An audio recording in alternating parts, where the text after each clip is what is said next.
Hello and welcome to Magical Marker, a game of Dungeons and Dragons and drawings.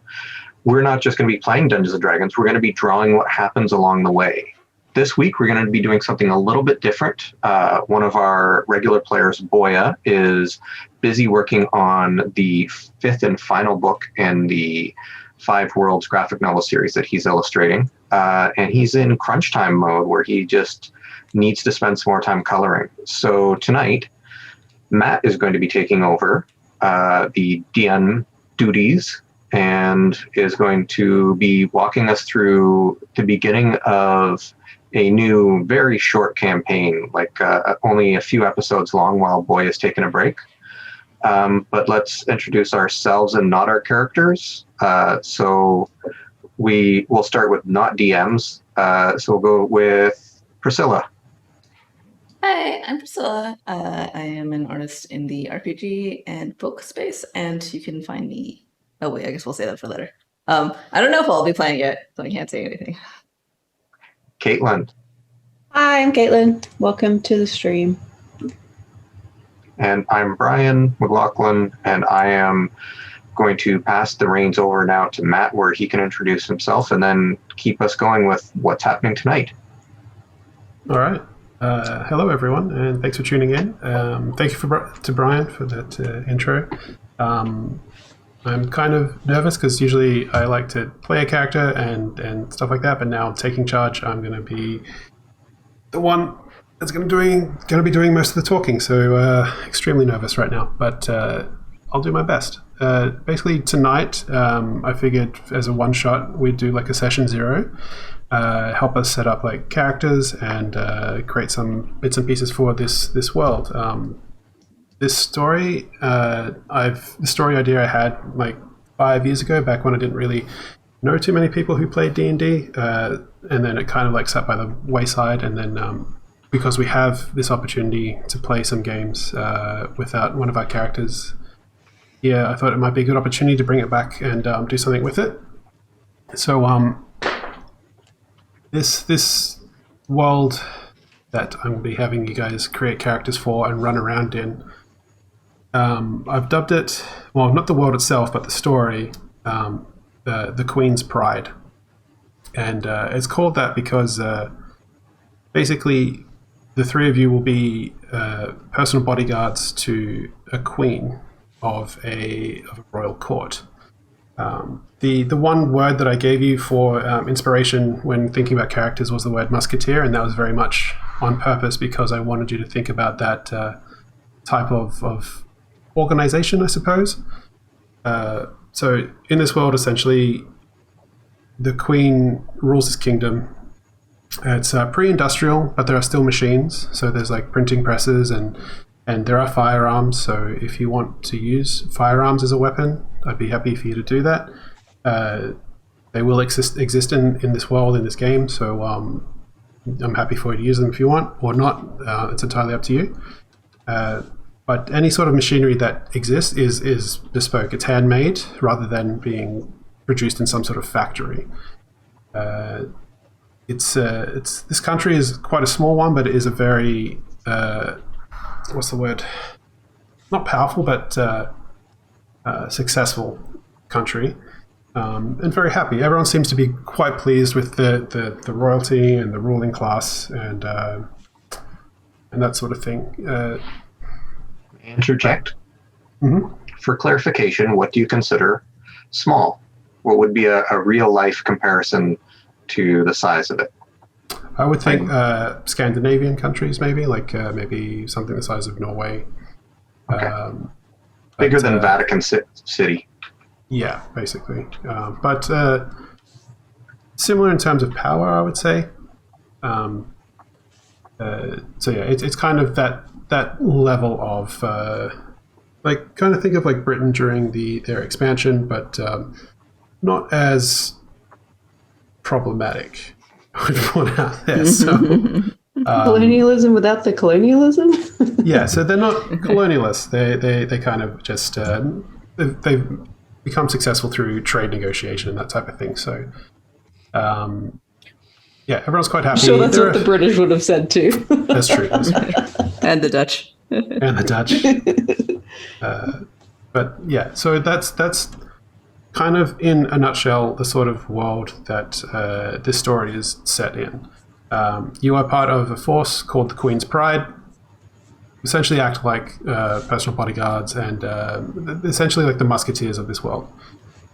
You are the regular rank and file, but you are still kind of above like the regular soldiers who go out to fight the wars. You are in a place of prestige. You're beginning your characters at level 3. So you've gone through training, you've had a little bit of, not adventure, but something along those lines. And your background will be more or less a soldier's life. Though being part of this this force, you have a little bit of leeway in terms of what you can do. You're essentially responsible for the Queen's safety, whether that means like guarding her personally on diplomatic missions, or protecting her as she welcomes guests or travels is one thing, or if you find out that there's a plot against her, might be your duty to investigate whether or not it's going to lead anywhere or anything's going to happen. So you do get orders from someone. You have a commander, and I don't have their name on hand. Already off to a great start. But yeah, you have a commander. Can we name him? Actually, you know what? Let's do that. What is your commander's name? His name. The other thing I should mention is that this Queen's Pride, this force that protects the Queen, is predominantly female as well. Not everyone is, obviously, but it's predominantly a female force. But the leader may or may not be female either, but that's just a note as well. So, Do we know what race they are? no. What do you think works? Well, I'm just thinking like I would come up with a different name for an Aarakocra than I might come up with if it was a dwarf. So I was just wondering if there's something that would give us a clue there. Okay. Let me look at my notes. I don't think I created one. Maybe I called them something else. Honestly, I think in my mind it was a human. All right, her name is. If it's a woman, how about Amanda? Commander Amanda. Amanda. Because it sounds like similar. Commander Amanda. I am writing all these down so we can refer to them later. Yeah, Commander Amanda, and she has led the Queen's Pride for some years. Comes from a very distinguished background and has distinguished themselves in battle several times, and been plucked like everyone else has for this group of individuals. You were chosen personally by the Queen themselves for distinguished service or battle or valor or something along those lines. So, Commander Amanda. How well do we know the Queen personally? Or are we going to get into that? Okay. Yeah, but we can get into that as well. Now, something you told us is we were not able to pick Warforged as a character class. Do you want to explain to us why you think Warforged, or how Warforged are handled differently in this world? Sure. I think Warforged are a very special race of peoples that fit like an interesting niche in fantasy. They're constructed rather than like they're built, I should say, rather than just having existed or being birthed through, which is, again, I was going to say through natural means, but maybe some of these races are created through magical means as well, or brought from, the Feywild or something like that. So if we can make a reason for why Warforged would exist and then be in the Queen's Pride, then I'm happy for someone to play them. But it's not a civilization that's at that level where they're creating even automatons. There's no nimble rights getting around or anything like that. And they haven't stumbled on any magical cache of soldiers, Warforged soldiers. So Are there golems? not in this adventure. Even flesh golems? Not in this adventure. Okay. But again, if you're dead set on playing a Warforged, I'm happy for you to do that. I am not sure what I want to play. Caitlin, you seem to have a character idea already in mind. You want to tell us about what you're doing so we have some ideas of what we want to bounce off of? Yes. Okay. Did we want to go to D&D Beyond or not? I mean, I can set that up so we can watch you create it bit by bit. Well, okay. I kind of already did, but maybe I can start from the beginning. Well, I don't think I can watch it from my end. You would have to share your screen. So that's a whole nother Okay. Well, I think maybe we should not worry about it this week. And then, Okay. Go from there. so But tell us about the character that you've got in mind. Okay, the character I had in mind was a halfling monk named Bobo Loco. And he's not like a traditional type of monk that went to like a monastery and had, monk masters or anything like that. His monkery. Monastery? His monastery was the bar that he was raised in, Bar Loco, which is what I just drew here. So he's more of a brawler than a... He's more of a tavern brawler than a traditional monk. He learned to fight from all of the adventurers and ne'er-do-wells who would come traipsing through the bar. Mm. Yeah. Okay. And I already drew a few pictures of him so you can see what he looks like. He doesn't wear a shirt, generally, unless made to. Scrubber. Yeah. Well, as part of the uniform is definitely Does have dress. a shirt. Yeah, shirt. He'll take it off at the drop of a hat. He's like, all right, time to fight, shirt off. I should also point out Caitlin has been very inspired by the Lalafell race in Final Fantasy XIV. Hence the choice of halfling. And also why he potentially looks like a Lalafell.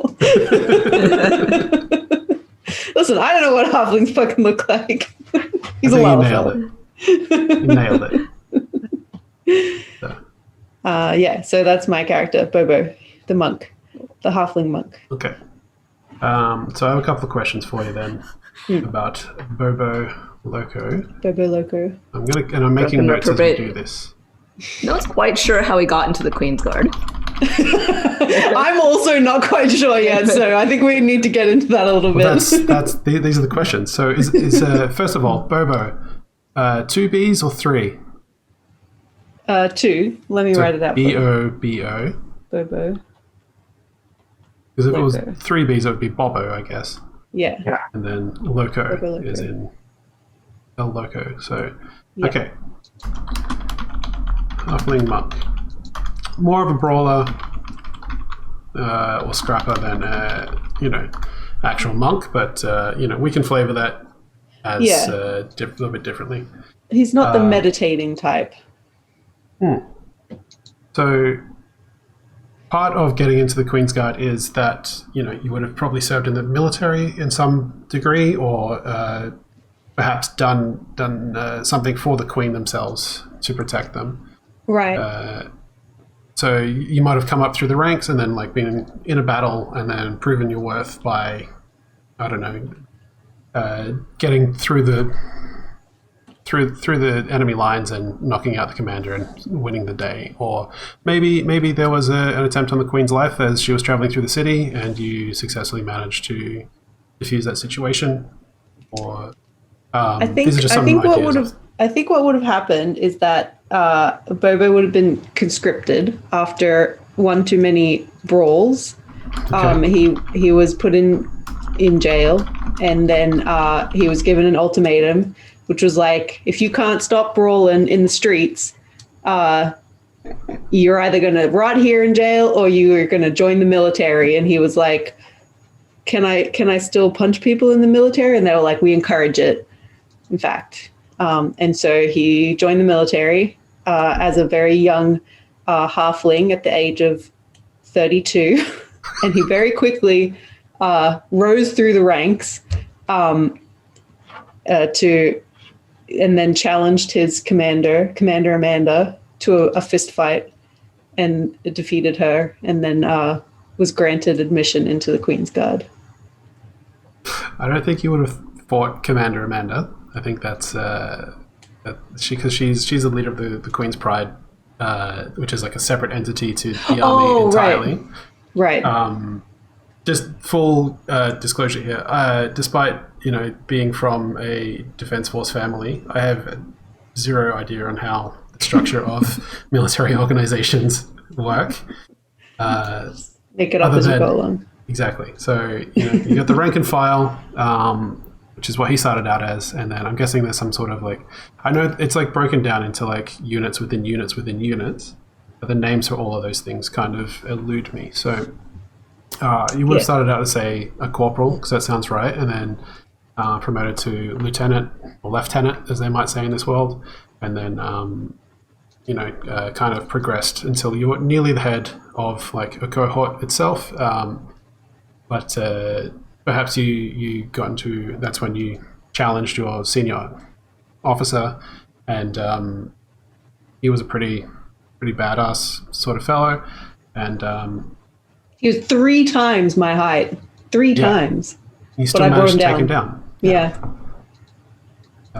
Okay, so conscripted into the military. That's good, because I was going to suggest perhaps maybe you got too drunk one night and did something illegal. So I'm glad you just went that route. Anyway. The only illegal thing that Bobo ever does is fight when it's inappropriate to fight. May I ask a question about the world? Mm-hmm. I'm at a place here where it's asking me to choose languages. And so I'm wondering, is there a predominant group of races that, or language spoken in the area that would be useful? For this kingdom, it would be common. Your neighbors would be Elvish. There's an Elven society to the north, and then to the west there is an Orc civilization. But the society that you live in is predominantly human, speak common, but it's a big mishmash of peoples. Think of, I don't want to make comparisons to the Forgotten Realms, but it's maybe the best language we can use, being all D&D nerds here. It's probably more like Waterdeep in terms of the way it's constructed, with all the different races and peoples and that type of thing. So, what might be the more shady language? Like, picking up the word on the street. Well, you would still have Thieves' Cant, for sure. Mm-hmm. But a shady language? Like Undercommon? Yeah, maybe Undercommon. It sounds like it's like, go with that.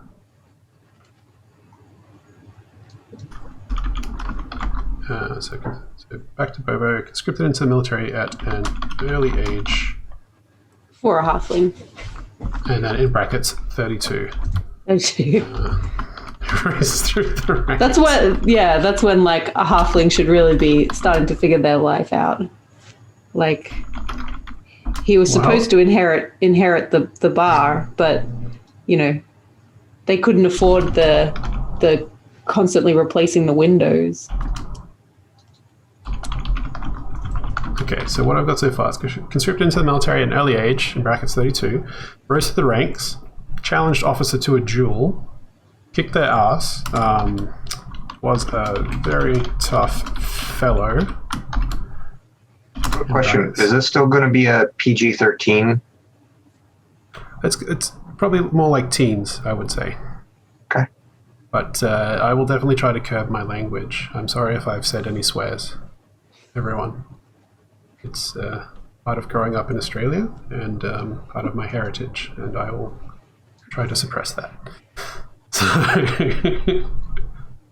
but yes, kicked there behind. And this was kind of like this officer was definitely seen as like a very tough individual. So like taking them down was like you've proven yourself like incredibly good at what you do. And I think that's when Commander Amanda, maybe they saw the fight and just watched, and then after it they're like, grab your things, you're coming with me, and you thought you were in trouble. But in fact, you got a promotion, and life in the Queen's Pride is much more difficult for you than it was as a soldier. But perhaps you're starting to adapt to it. Much more perks, not as much fighting, that's for sure. But perhaps this is more of a recent thing for you as well. I'm the new recruit. Yeah. Now, when we were doing Magical Marker, we were saying that for our stats, that you didn't have to necessarily go with what the racial stats bonuses were. Mm-hmm. Are we still doing that with this one? Yeah, I'm more than happy for you to do that, if that's something you would like to do. Great. Sorry, I should have mentioned that to you, Caitlin, before you started doing your stats, but if you want to remake it or anything like that, more than happy for you to do that too. I think I'm pretty good. I feel like halflings kind of lend themselves to this line of work. Okay. Bobo Loco, the halfling monk. All right, I think that kind of... But your character, just the location that you mentioned is it's a pub. Bar Loco. Bar Loco? Yeah. Okay. These may or may not come up as well, but it's good information to have. Is there anything else you wanted to talk about with your character? I don't think so. I think that's a pretty good start. Who would like to go next?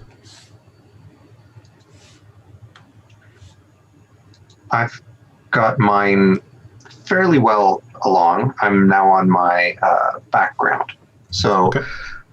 I've been inspired by the hippopotamus characters from the Fantasia movie, who are extremely elegant dancers.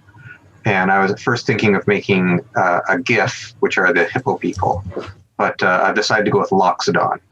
So I'm going to do a Loxodon Rogue, who's very stealthy, very dexterous. And I like the irony of it being this giant figure that goes ding, ding, ding, ding, ding, ding, ding, ding. It's like walking on tippy toes and hiding in shadows. So I've made a Loxodon Rogue. And I've gone with I believe it's the Inquisitor background, or specialty, so that I'm able to help my allies. So that I see something and I say, do this, and it will give them advantage in the battle. And so now I'm going through. Sorry, go ahead. Thoughts on a name at all? Haven't got a name yet. No. Okay. Name sometimes comes afterwards, especially because I don't know my background yet. If I choose a pirate background, it'll be different name than if I choose a folk hero, I guess, or a gladiator. Now, gladiator seems like a bad choice for somebody who used to be sneaky. I don't know. Maybe I mean, this is the thing that I like to consider when talking about that. Is that in the Conan movies, he was a thief as well as a barbarian, right? Like he snuck into a tower and stole some gems, and also brutally murdered that man's pet snake. Like, it was very tragic. Very rude. Very rude. So it's it could have been a gladiator if you think it works, but I'm thinking. No, I'm thinking that it would be something quieter, something like more studious. I'm looking more along things like acolyte, anthropologist, archaeologist, things like that, where I'm coming from more of a book learning area. And I've bumped up my intelligence. Maybe you're like a little tomb bit. robber, Ooh. tomb raider. Tomb raider? Tomb Raiders. Could be good. Are you thinking more of You like have an dual, you dual wield guns. No, I need silencers. It's true. Maybe it's some kind of like air-powered ball bearing thrower. But you definitely need a gun and you need a whip.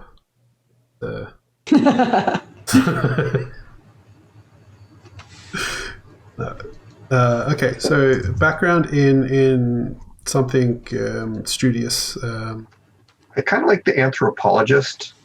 Yeah. The idea that I'm studying other people. The idea that like that would help me be sneaky. Yeah, I know how to hide in a crowd because I know people's behaviors. I'm used to studying people. So that sort of background would lend itself not maybe to an acolyte, or I can't remember what the other similar backgrounds are. But were you studying anthropology, or did you already achieve your like masters in it? Like where were you in your were you studying it, or was it just something that you're interested in? I think I was studying it. I think it was something where I was, went away to school for it, Okay. but was sneaking around the grounds and sneaking into the books that I shouldn't get into. Oh, okay. I see. Anthropologist is a background. My apologies. I didn't realize that. And that's from what, Tomb of Annihilation? As is archaeologist, yeah. Yeah. Is it a modification of something? I don't think so. I think it's just Okay. new backgrounds that were released with it. I get the ability to communicate with humanoids who don't speak any language I know, but I need to observe the humanoids interacting with one another for at least a day. And then I can learn some important expressions, gestures, and communicate on a very, very basic level. Okay. And what is your intelligence level now then? Your bonuses? I think I left it on 12. And 12? Okay. Yeah. So above average, but not genius. Curious then how you came about to be in the Queen's Pride. Were you sent on a mission and to study a group of humanoids and wrote a paper about it and something like this, but that may not fit in too well with the military-like nature of the organization? I think if I was at a school, like, imagine like a Harry Potter-like school, this boarding school where I've been sent away to, and the people in charge are like, this kid is up to no good, is always sneaking around, getting into things, would then mention it to the king's or the queen's guards. They would say, oh, if you need a sneaky person in your ranks, you might want to get this person as like potential spy or somebody who can keep an eye on the queen from a distance. And so I'm brought in. I can look like a bruiser because I'm an elephant person, so I'm pretty big. Yeah. But at the same time, they trust me to be able to see what's going on in a town or a situation and figure it out and sneak around and do some recon. Okay. I'm sort of like the point person. So I guess a follow-up to that then is that you obviously, in this scenario, you graduated from your studies and very well. And even though you thought you weren't being noticed sneaking around the campus, your exploits were definitely noticed and taken note of by the right people to kind of like funnel you into this path to join the Queen's Guard as a someone who is very observant and still has the means to protect themselves and their charge. But so you're the learned one of the group, it sounds like. Right. But I'm not particularly wise, so I think I'm quite naive about this situation. Like, I don't really have a good grip on whether the queen herself is good or bad. And so when I'm being asked to do these things, I'm doing them because, oh, well, I'm allowed to go sneaking around and do this. This is fun. I like to do this. But it's not something where I'm specifically, like, I don't have any other goal other than this being kind of fun and interesting to do. And that's where I think my, lack of wisdom comes in, that I'm not really, I'm consider myself a fairly neutral character. I think your character would realize first of all the gravity of the situation, but also the prestige associated with it. Not everyone makes it into this elite group of peoples.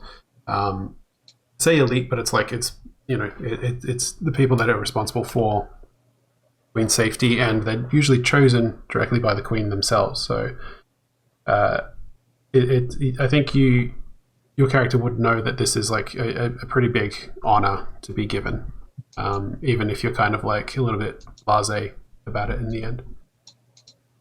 Okay. So anthropologist, you were suggested for the role, and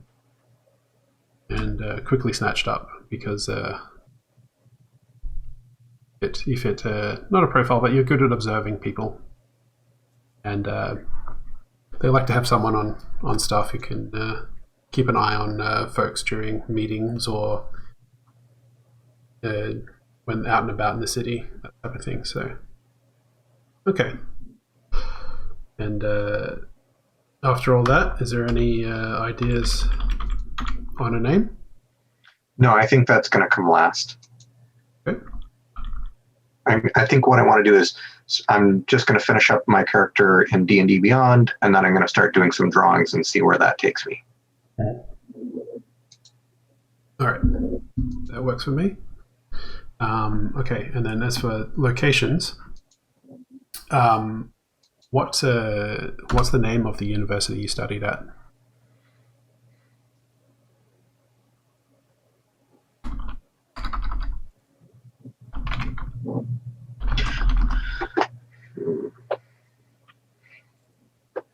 Would it just be the university of the town, or like the city? I'm thinking something Haven, Okay. but I don't know what yet. Could be a color. Color's a good standby, like Gray Haven or something like that. The type of stone that it was built out of. Oh yeah. The way I'm picturing this world, it's very French inspired. Not mostly because it's inspired by the Musketeers and that type of thing. So yeah, I guess like grey stone would have been pretty predominant. I'm not exactly sure what the predominant building materials of the French aristocrats would have been. But You know what? I'm thinking about Toussaint in the Witcher game, Mhm. and I feel like there's some sort of yellowy bricks, and so Oh, I'm yeah. wondering, the word ochre is kind of weird. Ochre Haven.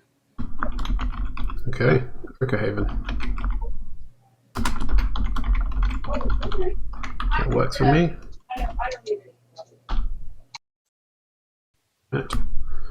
So does that kind of help round out your character a bit more, or is it you have some more questions about? I think I'm good for now. You can move on to Okay. Priscilla, and then I'll jump in if I have something else. Sure. All right. Cool. That's some good stuff. And yeah, how about you, Priscilla? How are you doing? Doing the ones that are already there, I'm thinking either an armor artificer, a Kobold's armor artificer, or possibly a Kobold or Goliath druid barbarian. Like multi-class? So yeah, alternately a druid cleric warforged, but it could be a difference. But the like a forged domain cleric and 2 levels of barbarian who was originally created as like meant to be sort of a sentinel and a guardian by a incredibly clever gnome magician artificer who then died and like instilled their creation with the duty to protect the kingdom. Okay. Queen. All right. I like all those ideas. They all sound really cool. The idea of a druid barbarian is I've not heard of that before, so that would be fun to see. That is one I've been thinking about for a while. So Okay. it might be fun to do. But they all sound really cool. The artificer could work in this, I think. I hadn't thought about the artificer as a class, to be honest, even though I play one in another game. But I think because that machinery does exist and that it is bespoke, it could still work in this world. So, and which was it, the artillerist you said, or Armor. armorer? So what do they create? Is that the It's basically the Iron Man. Oh, okay. The battlesmith is the one that creates a homunculus. type, Oh, I see. but Okay. The armor basically just makes like a bespoke suit of armor for themselves. Okay. Well, that definitely works then. I was going to try and figure out a way that the golem would come into it then. I'm kind of leaning toward maybe doing the kobold's barbarian druid. Okay. I have not had a chance to play a kobold yet, especially if we're doing like the Tasha style, more You can definitely open race. happy for that to happen. Not played with a kobold as one of my player characters before, so that'll be interesting. Would you keep all the traits, like the pack tactics and stuff, or is that? That'd be pretty nice. Yeah, I thinking think of- so. Customers. Rabble, cower, and beg. Oh my goodness.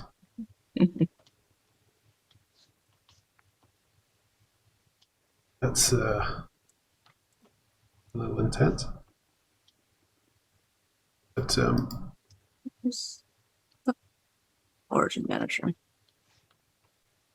so if we can come up with a way for a Warforged to exist, then we can try and make that work. I'm not sure how though. Would it have been created by someone in the kingdom and then maybe taken on? Probably like one of the personal servants of the queen. This would probably be an extremely well-known wizard / artificer person. Okay. And I don't know if this is going to change your choice at all, Brian.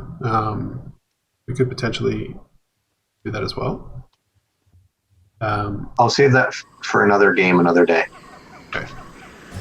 I think there'll be more one-shots, so we can save some of the characters for then as well. Okay, so I think the way a Warforged would exist in this world is that it was created as it would be very unique. It would be maybe the only one, and maybe there's more than one as well. But yeah, it would have been created by someone on the staff for the Empire, and they've kind of created this as like we can send these into battle, but maybe the costs involved were extremely high, mostly in terms of like components for magic to bring this thing to life. And then when it did come alive, they realized it had its own personality. So To create a life, you must expend a life. soul for a soul. A soul for a That type soul. So that leads into maybe it was created using prisoners, or I appreciate the thought being put into it, but I'm working on the kobold okay, barbarian, so forgive me. Thank you for stopping me before I got too far away with myself there. Okay, 1 second, I'm gonna turn on some lights. no worries. We've got a kobold, druid, barbarian, which is an interesting mix.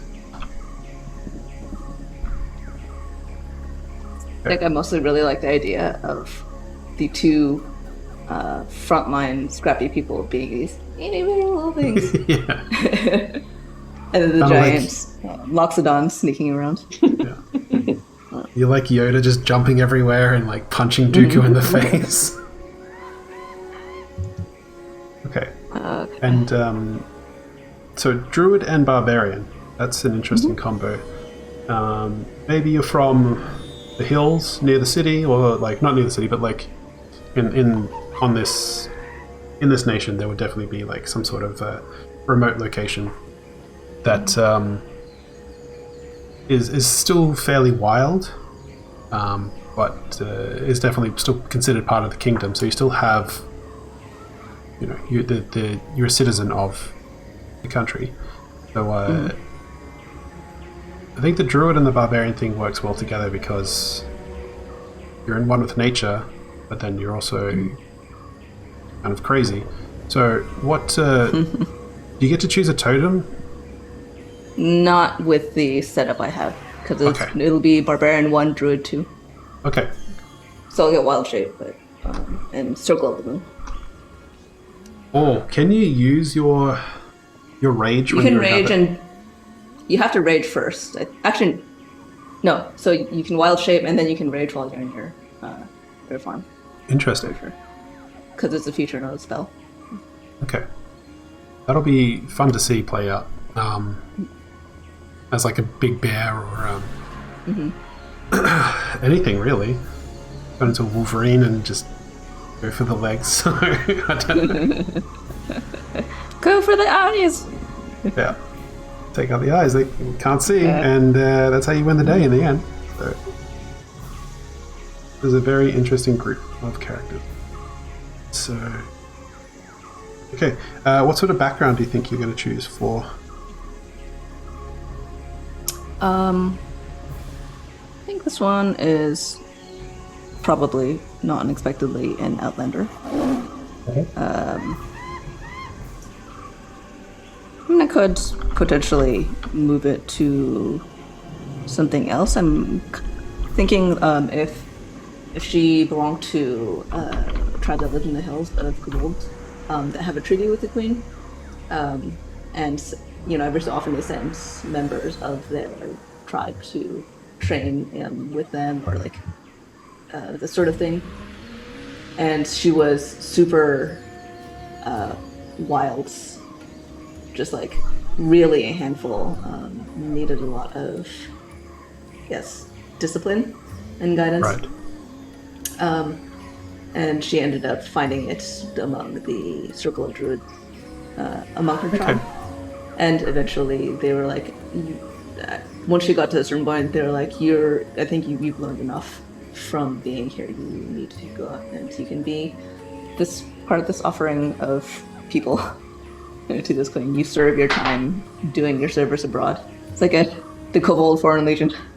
Yeah, okay. I like that. I think the idea of that there is like a agreement between, even though you're kind of part of the nation, you're still considered separate, kind of like I was going to say like Quebec is in Canada, but they are still part of Canada. It's just they have their own way of life and traditions, but they're still Canadians, and it's a lot more complex than I'm making it. So apologies to any of Quebecois viewers.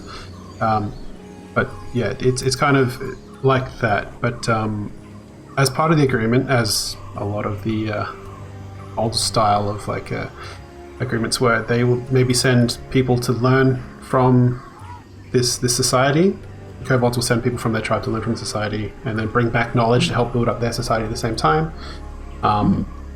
And I think maybe you found a place for yourself there when you were in the city, and you distinguished yourself as being kind of not how do I put it, like, if we establish that kobolds are still kind of wild in the world, but they have a degree of intellect, because obviously they have their own society and civilization. Yeah. That, but it's still considered rustic, maybe. That maybe not backwards, but just different. But I could actually see it being part of the official government thing, because they had a treaty with them, and part of it is like having official ambassadors, that sort of thing. I don't. And she is sent as part of an envoy. Okay.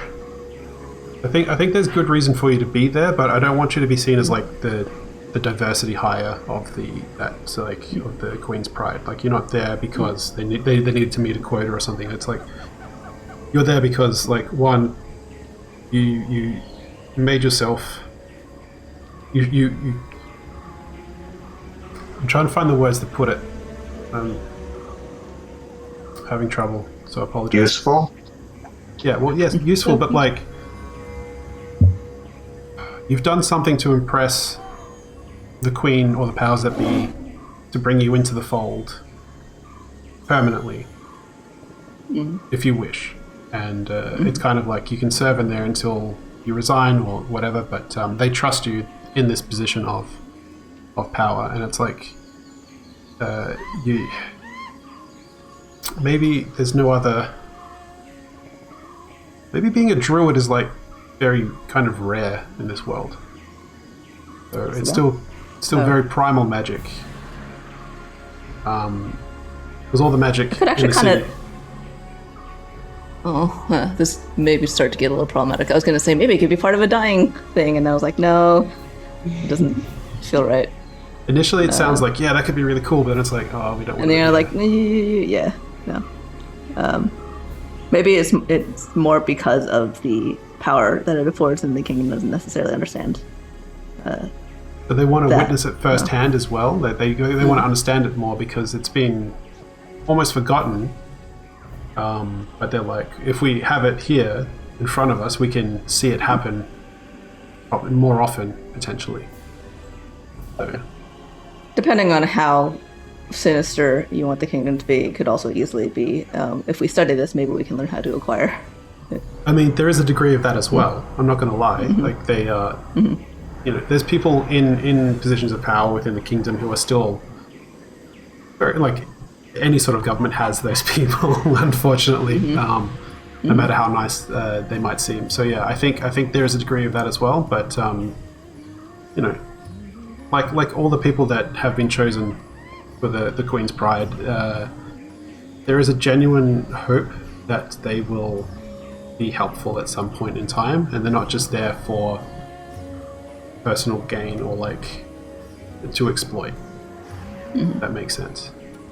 Not to say people won't still try to exploit any of you for any reason, but yeah, you come under direct command of the Queen, so that therefore gives you a degree of authority over others, but you're not expressly given permission to exercise that. Say you walk down the street of the city, people will be like, they'll see the insignias on your pauldrons, and they'll realize that who you are and what you represent, and there'll be certain things granted to you just by who you are and what you do. So, okay. So Outlander, kind of being studied.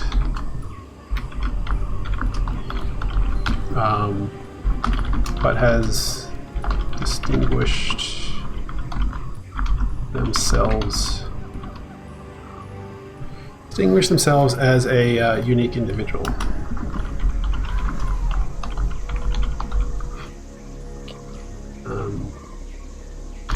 Okay. I can have a little bit more of a think about that as well, but I think that's a pretty good basis for why you're there.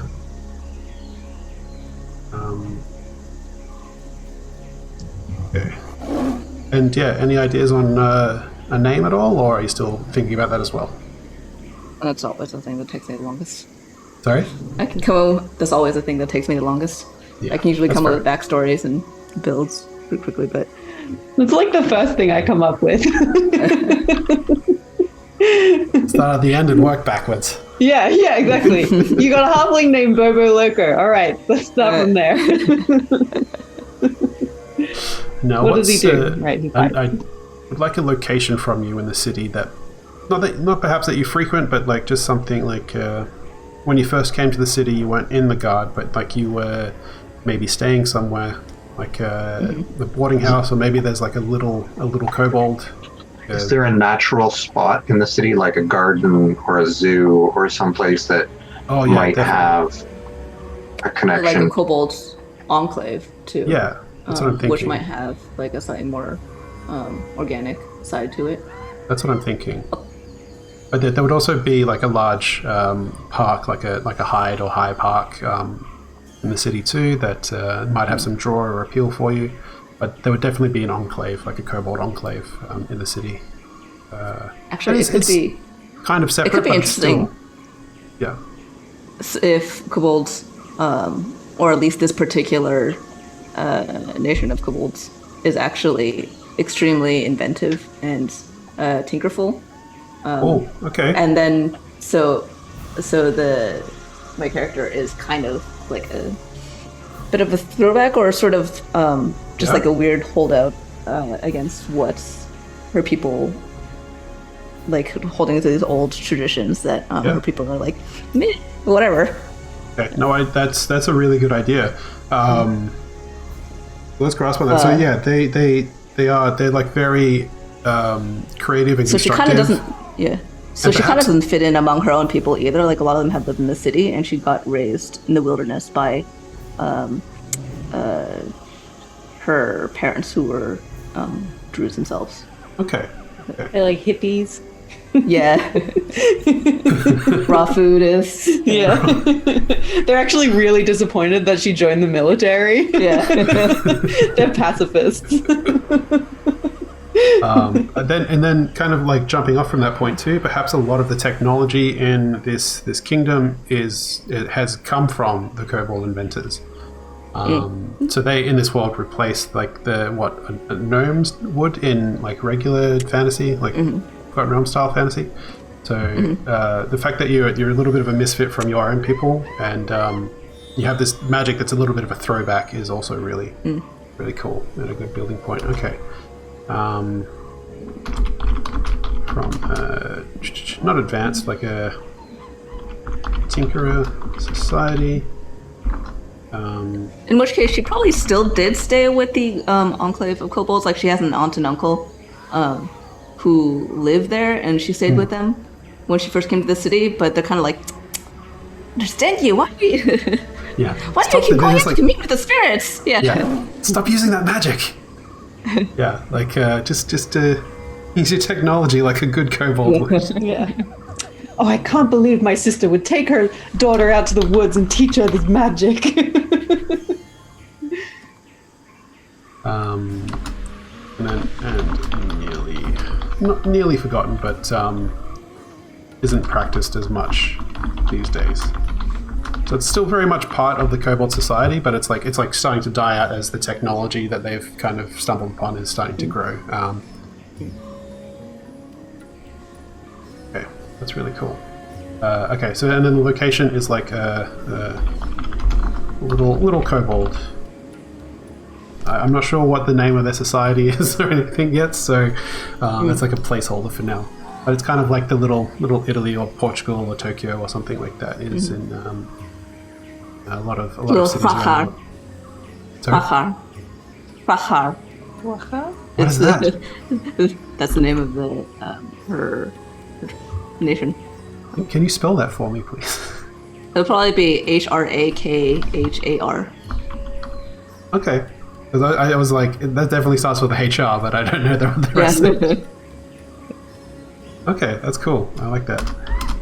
They probably do have like a giant tree in the middle that's a relic of Oh, yeah. when they first lived there. and so she spends a lot of time there, and Yeah, kind it's of like- maintains it. Okay, so the society is kind of like the little hraka is like constructed around this tree. Like it's like a big open space with a tree in the middle, and then their like dwellings are around it. Okay. And did they Like Brian was plant saying, that it's a there green when they? space that she likes. Yeah. Okay. Yeah. Let's say they did. It's some of them putting down roots there. Very cool. All right.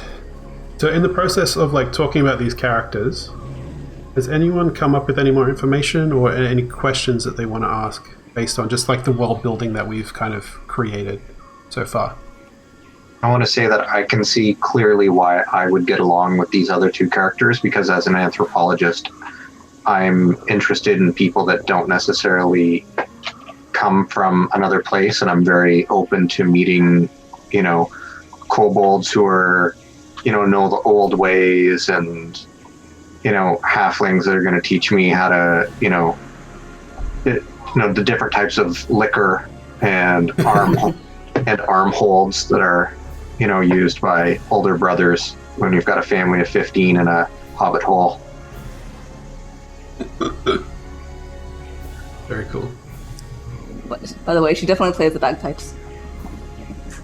Your character Yes. plays bagpipes. Okay. Yep. Is that the traditional instrument for kobolds, or is it just a fun hobby that she picked up? It's also another relic of the traditional tradition that most kobolds are like, that sounds horrible. They've all started listening to modern music, a lot of drums, a lot of bass, and then you're there with your bagpipes, just like.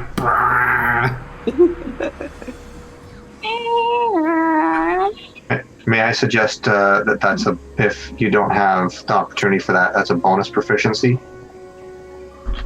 Oh, I'm happy for you to have proficiency in that. I think that'll create that's some part of very... the.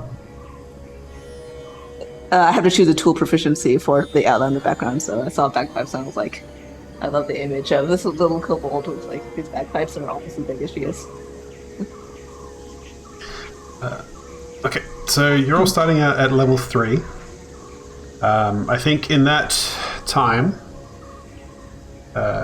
basically, that includes training to become a member of the Queen's Pride, or coming up through the military, or learning certain skills out in the wilderness.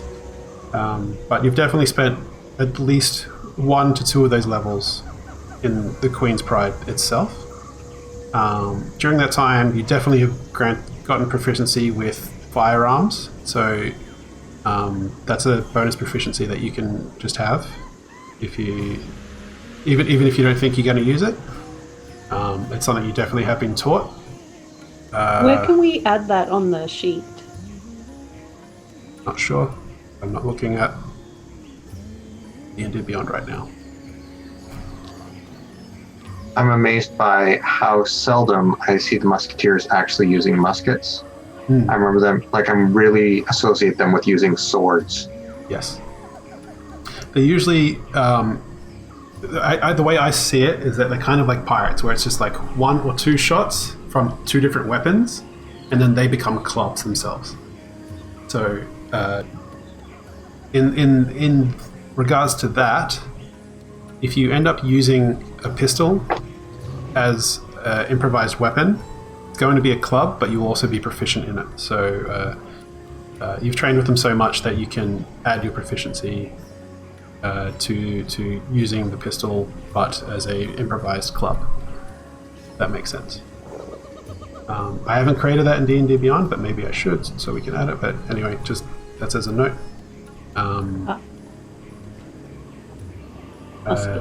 Musket, definitely, right? Pistol.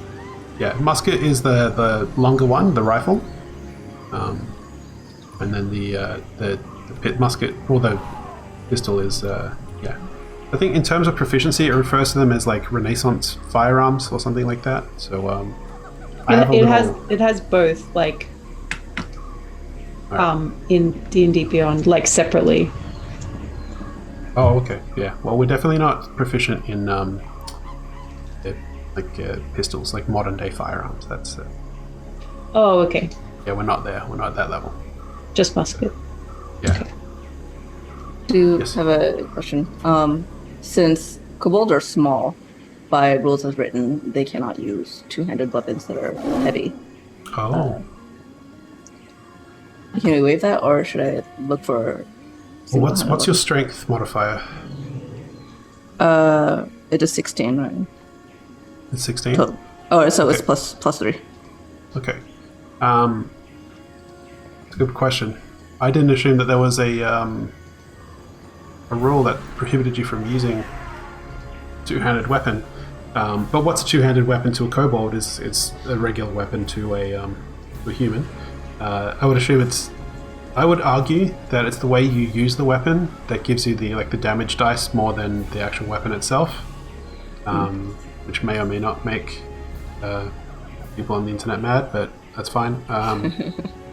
Yeah, I think if you want to use a two-handed weapon and it's like a D12, then we can just go with that, and I think that's fine. I think visually it's a better choice. That like Yes. having a kobold with like giant guns that like it looks unwieldy. I think that might be more fun to draw. I don't know. What do you think, Priscilla? I mean, that's kind of a huge part of the appeal. I asked actually specifically because I chose a glaive, so I don't know if the reach would also be the same or not. 'Cause Oh, that's a good point. I can just change it to a great axe. That's easier. Also. You could be Yeah. a tall kobold too. You know what I mean? Like, usually Slindy. yeah, like I mean, when I think of a barbarian from like a movie or something like that, I never picked. Sometimes I picture somebody who's really short, like a Wolverine, but a lot of times I picture like that 7 foot tall guy with like a big long beard and bright red hair or something, right?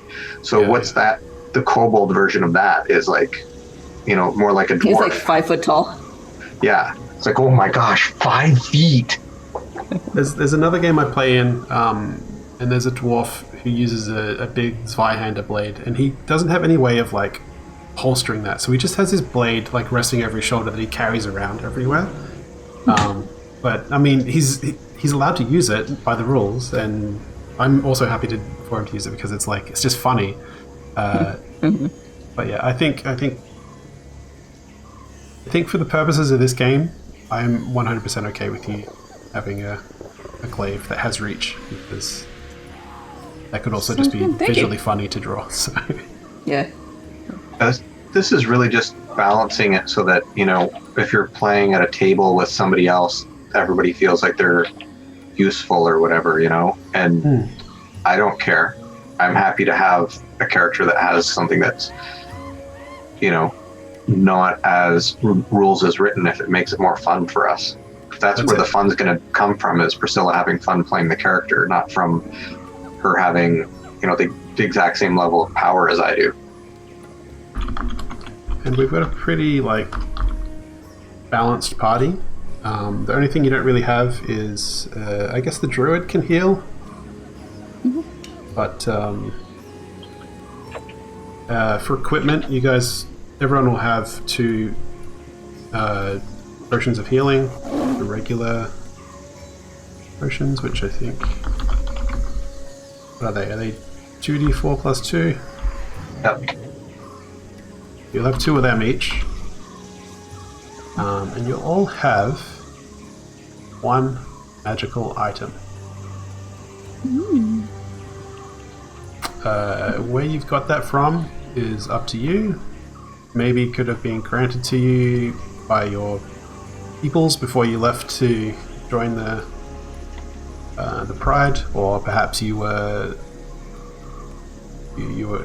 was like a reward for finishing your studies, or perhaps you just stole it off someone when you knocked them out. I don't know. I'm not a thief. I probably won it because I was like, if I beat you in a fight, I get your fancy ring that's on your finger. Okay. And then,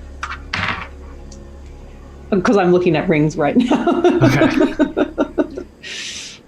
I was thinking Ring of Force Resistance, What's the level of commonality we can pick for the item?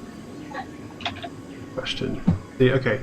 I'm going to let you in on a little secret here. I don't really know how to deal with magic items, like, at all. I know they're magic, like, that's cool. But in terms of how much, like, they add to a player, that's, like, very, like, it gets very crunchy very quickly for me. I don't know if it's my brain can't handle all that information or not, but I want to say maybe if you have an idea for something, we can discuss it, and if it seems too OP, I might nix it. But I'm aiming for something not like too entry level, but like, I guess uncommon might be the best. Not, it could be common or uncommon. For level 3, 1 uncommon or maybe 2 common might be okay. Okay. So I mean, common, honestly, it's probably can't go wrong with either one. Yeah. Or even just one common. My reasoning for this is that you're not adventurers. You haven't been out into the world and you know, gone into tombs and stuff like that. Like you haven't taken down bad guys and, you know, saved people who've then granted you, like, you're not those people, but you have through the process of like learning and training gotten to this point where you're the equivalent of level 3 anyway, so that's just through training and hard work, but you definitely would have some sort of like a magic item that's kind of more utility, perhaps is probably the best way to say it. So not necessarily passive, but like it's not like you have a broom that you ride around on, because that's not really kind of something that you'd have, I guess. And I'm trying to like explain the reasonings why. Maybe because it's not like code, like it's not like uniform to have a flying. A broom to walk around with. Maybe you have a cloak of elven kind, for example. That would be 100% okay to have. In fact, they might have even given that to you because that's like your specialty. Yeah. Sorry. Do you have a question? How do you feel about the optional features from Tasha's? Optional features? Yeah, there are optional class features that became available in Tasha's. Oh, right. Right. I haven't looked into them too much. There's a couple that are like third level or first level things, like additional spells. For me specifically, druids got the option of the Wild Companion at second level, which is the ability to summon a spirit, assumes animal form. As an action, you can expend the use of your wild shape to cast a find familiar spell without material components. I read through Tasha's when I first got it, but so okay. The familiar just fey instead of a beast, and the familiar disappears after a number of hours equal to half your druid level. I mean, yeah, I'm into it. That sounds pretty cool. Okay, I found the item my magical item is a stone of good luck, and Okay. it's literally just a lucky stone that I picked up one day, and it's been lucky. And then you have the halfling luck, right? Yeah. And I also have halfling luck, yeah. It's one lucky son of a. So basically, it gives me +1 bonus to ability checks and saving throws. It's just a lucky stone. You just believe in that stone so I much. just really believe in the luck of this stone. I picked it up on the street just before I On that had a note really then, big fight. Is it a at least an hour before you picked it up, right? Gotta attune to it, whatever. Yeah, I imagine I've had it for a while. Yeah, but is it like, does it look fancy? Does it look unique? Like, is there anything special about it, or is it just a plain Kind old of rock? shiny. It's kind of shiny. Yeah, maybe it's got like a little band of some like blue or something in it. Like Okay. it's like a nice stone, but it's not like a gemstone. It's No. just like a cobblestone that got worn down. It's kind of nice. And then follow-up question: do you wear that in some sort of like leather thong around your neck, or like is it just in your pocket? Like, how do you? Yeah, maybe I fashioned like a leather thing for it so I can wear it around my neck. Okay. So and that's just called a lucky stone. Is that Stone of good luck, or Stone of luck good stone. stone of good luck? That's it. Hilarious. Bonus to ability checks and saving throws. Oh, okay. So that's like everything gets a +1. Easy. Yeah. Okay. What type? How common was that one? That's uncommon. It is uncommon. I was just kind of looking through the list of stuff that's on D&D Beyond. It's green in the thing. I don't know if that means anything. Yeah, I mean, that's fine. See, like that's the sort of level I'm more than happy with that. I think that's pretty cool and fits your character as well. Found a nice rock and you believe it's lucky, and it is lucky. Turns out. Well, it's because he believes so hard in it, or it actually Yeah, is. Yeah. it could be either. It's But like to answer your question, Priscilla, I'm 100% okay with that wild companion druid feature. That means you miss out on something else, though, right? You're giving up something. it doesn't necessarily. Okay. Was that like these were options where if you lose something, you can take it. Oh, I just thought from what I understood, it was just that you can add them on. Yeah. These features can be selected separately from one another, or you can use some, all, or none of them. Okay. Yeah, that's fine. Basically, Yeah, just that's cool. other option tools. Let me see. What does the rogue have in here? I think they have the aim bonus action. Or steady aim. Steady aim. Oof. Whispers of the Dead is steady aim. There we go. Roguish archetype. That's the first thing I looked at. Sorry. As a bonus That's action, you really can give cool yourself archetype. advantage. Oh, okay. Yeah. As a bonus action, you can give yourself advantage on your next attack roll on the current turn. You can only use this if you haven't moved during this turn, and after you've used the bonus action, your speed is 0. So I'm happy for you to use that as well, Brian, if that's something you want to take. So that's like I get as long as I don't move, I can have a bonus advantage. Yes, yeah, Bonus exactly. action, give myself advantage. Okay. Magic item wise, there were a couple of things I was thinking of. Mhm. One is not a cloak or boots of elven kind, but an object that would allow me to cast Pass Without a Trace, Okay. so that I can make a group of people a bonus to deck or bonus to stealth. And I don't think there is one of those things right now, but I mean, just say like it's a ring, I can use it once a day and its charges are used up and then replenish at dawn or something like that.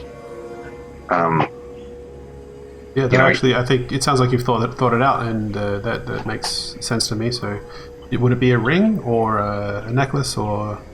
Yeah, I haven't really thought about that. The other thing I was thinking was Decanter of Endless Water, because they're always useful and fun to have.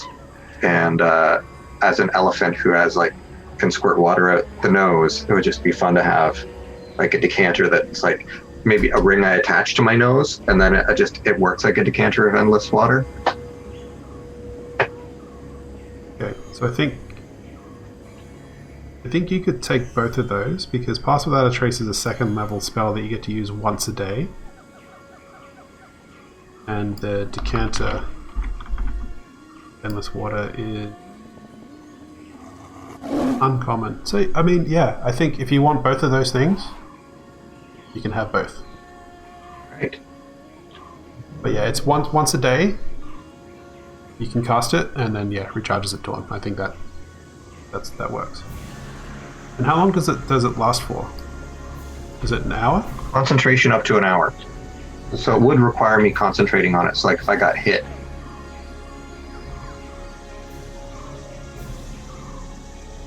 And it affects.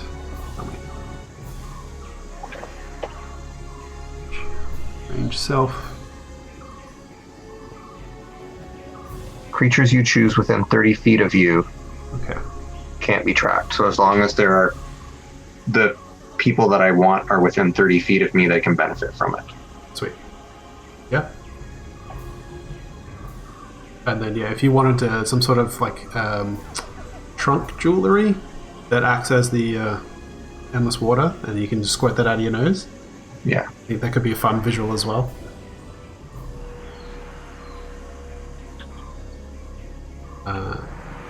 Is it just water? Because that's generally what it is, right? Yeah. I mean, in our home game that we've been playing, I had you guys come across a decanter of endless blood. It was in a polluted elemental temple. So there was blood was the water. I think the earth was graves. Stuff like that. That was fun. That little dungeon. We've been going through Out of the Abyss, but I've thrown in a bunch of extra little things to make it a little more fun. It's a lot of fights in that adventure, and not a lot of riddles and puzzles and things like that, which my group tends to enjoy. Yeah. A lot of fun. And not a lot of role-playing opportunities, because a lot of it is, slogging through. Yeah. Just trying to escape the abyss. Yeah. Well, we did escape, and then just had to drag us back in. One more go. No, we were tasked with finding the source of the demonic presence, or the demonic? No, fiendish presence. It's a bunch. I get confused so much because they're all from the different levels of hell. So whatever. The Abyss. But the Abyss, yeah. I'm laughing out loud at Caitlin's drawing. Ah, pretty good. And yeah, Priscilla, how about yourself? Any ideas on magic items? I'm going through things right now. Kind of looking at some basic useful things like a bag of holding, cloak of protection. Bag of tricks is a lot of fun too. Yes. That's one where you can reach in and you pull out a random animal, and that then is like your companion for the battle. Eyes of the Eagle might also be good to help counteract the disadvantage she gets in sunlight. Let's see.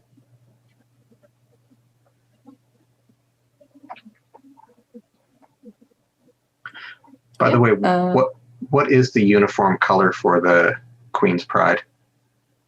So let me see if this will show up. You wanna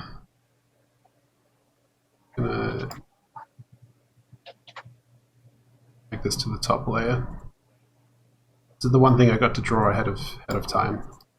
So I'll just give everyone a bit of background on the adventure itself. It's something I came up with. I realized in 2016 when I was watching the.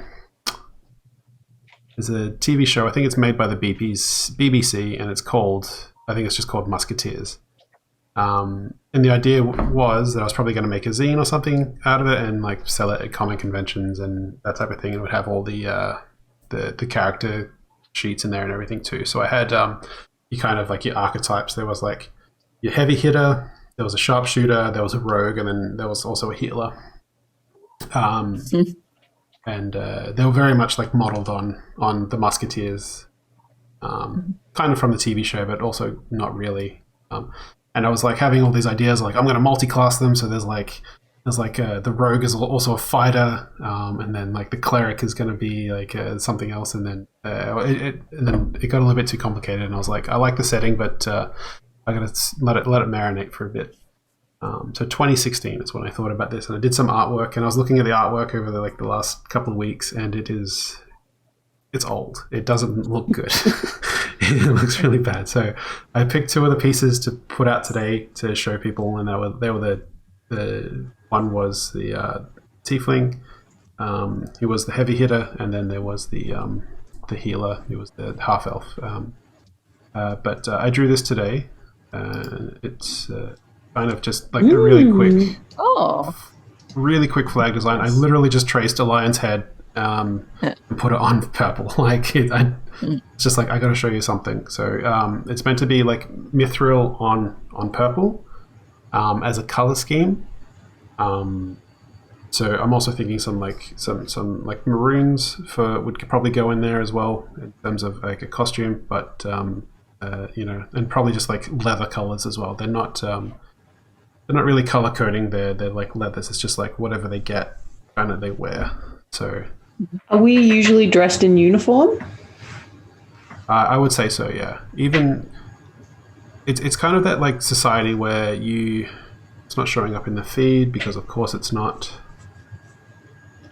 Just give it a minute. You probably would be dressed in your uniform in and out of work hours because like you represent your office as much as but perhaps you like sometimes you don't want to wear it when you go down to the pub or something like that, so you don't wear it, and that's totally acceptable too. If say something did happen and you got in trouble, you would still you would get in trouble from the law, but then you'd also get in trouble from your like commanding officers who would probably just be like, they're my problem to deal with, let me take them away. So very much that like that sort of society. You're not just going to be thrown in jail. Maybe you would be at first, but then once people back at your base found out, they would come and collect you and that type of stuff. So what does the uniform look like? Can we design it? You can. The only thing I'll say is that you have a single pauldron made of leather that has a lion's head on it. And it's specifically a lioness. It's not a big like it's lion. A molded lion, or it's like a piece of cloth with a lion on it. I would say it's like a molded piece of leather, and it won't affect any of your in terms of armor proficiencies or anything like that. Like if you need to be like not be wearing any armor to do your stuff, like that's fine. It's purely decorative.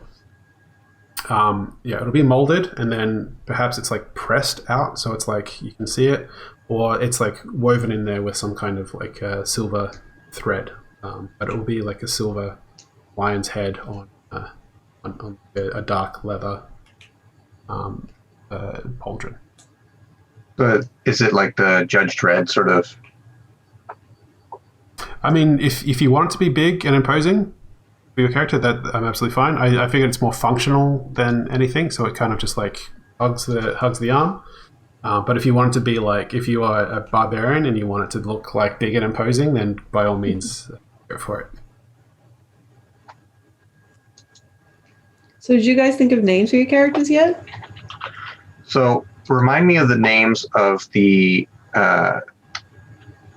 musketeers.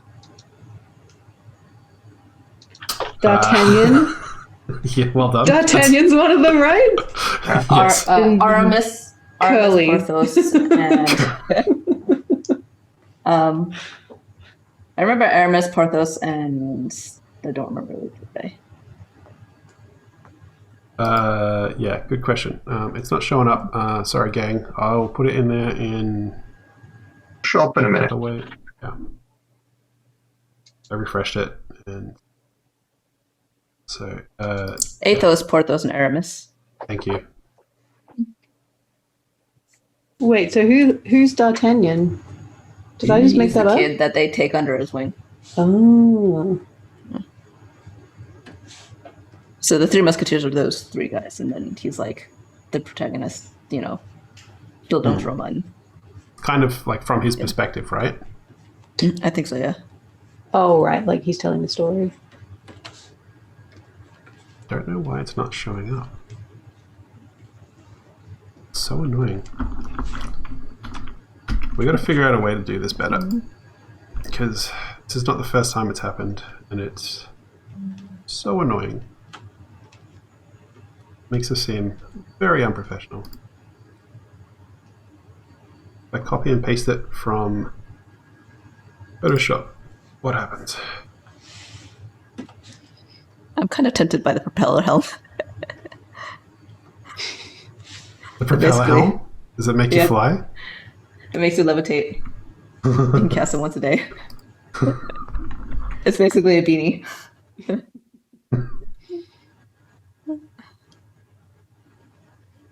Make it smaller and see if that like changes anything. Matt, are we allowed to just add generic equipment, like things that, like I can give myself studded leather and a rapier and all that kind of stuff? Yeah, 100%. Oh, well, it's not showing up. I'll let you guys get back to drawing. That's disappointing. But anyone watching at home, it's literally just a silver lion's head on a purple background. It's like a lioness specifically.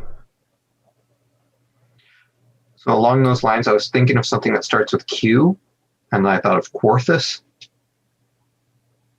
Okay. Yeah, I mean, you don't have to lean too much into that like French like musketeer thing either. It was just meant as a jumping off point in terms of idea. So if you wanted to go with something else, but Quarthus is quite good. That all said, so Yeah, I'm gonna go with Quarthus, and my character is gonna be a female. If you say that they're mostly female, I think. But then again, I've got to try out voices, so that becomes the I other said problem. predominantly female, Yeah. so it doesn't have to be. If you're more comfortable role playing a man, 100% okay.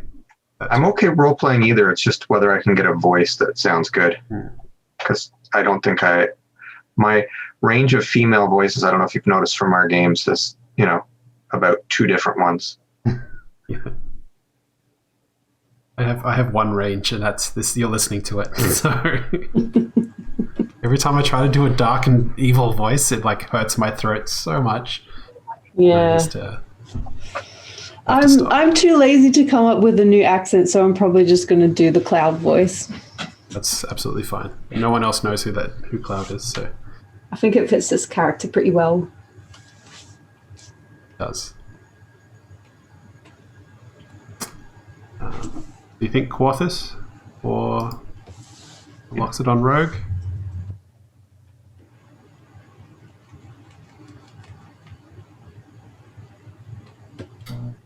And I was thinking about how to cast my spell, the Pass Without a Trace. I think it should be like a pouch that has fairy dust in it, and I just throw it out like that. And it's like never-ending supply. Okay, so it just kind of refills magically in the morning. Okay. There's some sort of soot or sparkly darkness, like, I don't know whether they're ashes or cinder, that type of stuff. But I think it's like sort of a powder that I just scatter in order to cast it. And I think maybe it's like in a belt buckle. Oh, okay. So it's like if I flip it down and pull it out, and then sort of like almost like an old-fashioned ashtray on the side of a car. Okay. Yeah, that works. Your belt buckle doubles as like a snuff pouch that magically refills with dust that lets you get around sneaky. Now, is this something that you found when you were at university then? In Okerhaven? Yes, absolutely. Sneaking around? Yeah, I think I found a couple of other things too, and then one of the masters or mistresses there was like, let's, I need that stuff back, but I'm going to give you this decanter of endless water thing to put on the end of your trunk, which it may suit you better. Okay. So I was nicking stuff from the various buildings. And is it a way of paying off your student debt? Is that... I think I was collecting them because like nobody else had picked them. Like they were in storage. Maybe they had been studying them. They were like examples that people could copy. And I was like, oh, what's in this room? Oh, how come nobody's using this stuff? It's got like dust all over it. I'm going to take it.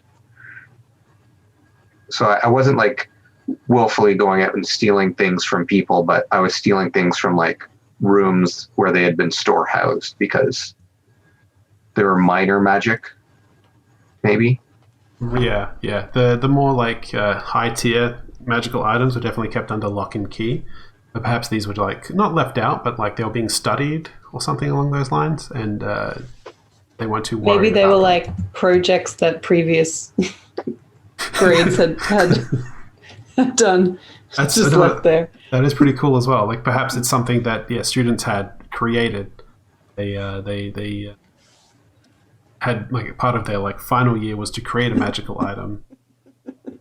So some of them are better than others, and that would make sense for why it's like a belt buckle. It's like this can be like a really good utility or something like that, and everyone was just like, It got a B minus. But as an idea, it's a solid idea. I think just in terms of world building, it could be pretty cool. But if you have any ideas as well. Oh, I'm cool with that. I figured like that was a grade level that I wouldn't get to, or there was like multiple classes that went on there. Like some of them were taking anthropology, and some of them were taking religion, and some were artificers.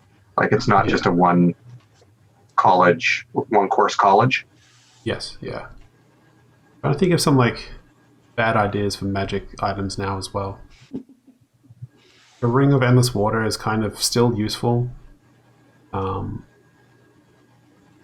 But yeah, I can't think of something.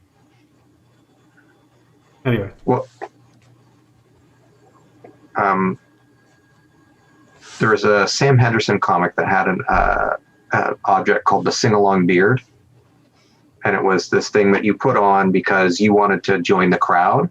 And so everybody joined the crowd by putting on the Sing-Along Beard. And if you weren't wearing it, they were ostracizing you. And so I put a Sing-Along Beard into my adventures just because I thought it would be a fun object that would, increase your performance as a bard. Yeah. And the woman we were playing with who found it was like, she was playing a striking elvish woman who then had this ridiculous white beard of a gnome on her face because it made her sing beautifully. So I imagine the Sing-Along Beard was probably one of those projects. You know what else probably was the Stein of Sobriety?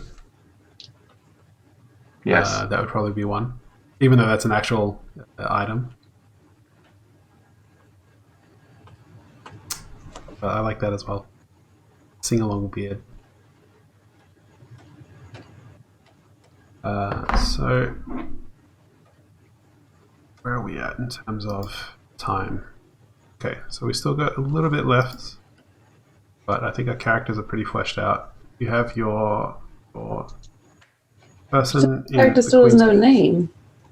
I feel like that might take some time for them, and I don't want to rush that process unless you have something. I think I might go with Sukara. Sukara? Sukara, based on a Gaulish name, if they're from an older time than the current kingdom. Okay. So like the Gauls were there before the French. Yeah. That's cool. I was just trying to find the name that I had for the queen, and I don't know what I did with it. I have 4 different documents of notes from back then in 2016, and I have all the chancellors. We've got all them written down. We've got names for like tavern owners and shop owners, but I don't think I wrote down the name for the queen, who is like the titular character of this whole thing. What it's named after. Oh my god. Anyway, I'll figure that out before. Did you say the pauldron was on the left shoulder or the right shoulder? I didn't say either, but what do you think? I drew it on the left, but I can change it to the right. I think as long as it's on one of your shoulders, fine. It would be your primarily like dueling arm, I would think. Because I think from memory, you'd probably want more armor on the arm that's facing towards the blade. When you're like dueling, I mean. I'm not using a blade. I'm using my No, fists. well, that's the other thing. You're not, right? So you could wear it on either shoulder.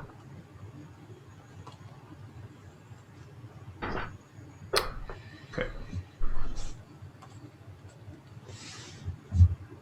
So yeah, that's more or less it. There are still quite a few gaps for me to fill in, I'm realizing, even though I spent a lot of time thinking about this some years ago. The actual adventure itself is written, but world-wise, I didn't want to fill in too many of those notes without talking to all of you. I was thinking about where Loxodons might fit into this world. Okay, yeah, that's a good point. And I would think that they're fairly common now, like maybe, 1 in 100 people in the city could be a Loxodon. So not like, super common, but not unheard of. And they probably have, a little Loxodon area as well. And okay. My memory of Loxodons from the few magic cards that I've seen them on is that they seem to be like, the Loxodon war chanters. Like they're involved in military and in religion. And so they're close to like a temple district or whatever. Okay. And so I think my character might have some religion too, and, go to services and appreciate clerics. Okay, so they're a religious Loxodon, you would say, or just they appreciate the idea of religions? I think they're religious. What sort of gods do you have in this world? None so far. I figured that it's probably either one god for this nation, or it's very multicultural. It really depends on what you guys choose. But I'm not overly fussed on what you want to worship, or if you do worship, or your characters do, I should say. But the religion in the world is kind of always the last thing I do, because it's, forgive me, the least important, I think. But if you're a cleric, it's not. So yeah, I'm entirely open to ideas, is what I'm trying to say. I was thinking it might be more of a Timorian luck god that my character would be worshipping. Be like, after, a bullet missed me, saying a prayer, like a some sort of hand signal thing to Timora or the luck goddess.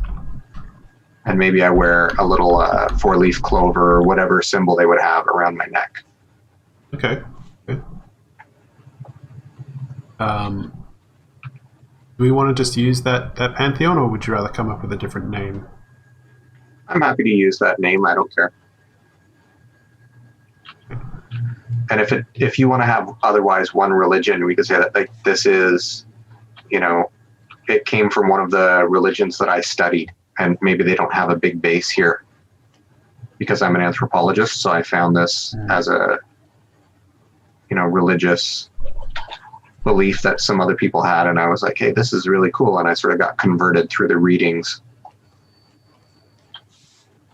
Okay. Let me think on that as well. The less we lean on like the Forgotten Realms for creating stuff, the more it will be our own as well, which is something I'm interested in. So, yeah, okay. I do like it being kind of like there's like one god that has like multiple facets, but I also do really like the idea of that there's just a ton of gods. There's like, you want a god for luck? You got one. You want one for the water? Yeah, we got that too. You got one for drinking? That also exists. So, it's like kind of like take your pick, whatever you want. Or it's like Well, I if don't you want want it to them to feel be, like I don't want it to be oppressive religion either. Is the other thing. if you want it to be sort of like that, where there are all these different aspects, what if it's something like a tree or an octopus that has all these different branches or arms that come off of it, and there's like this one thing, but then you worship this part of it? I like the idea of it being a tree because then we can tie that into Priscilla's giant tree in the center of her enclave, and maybe that's like an offshoot. Like maybe they consider that to be like it's like a trimming of the world tree, something along those lines. So it's like, but it's also kind of seen as like it's like secular. It's like not quite the same as this other stuff. It's like the kobold interpretation of the religion. I think I worship the branch that bears fruit.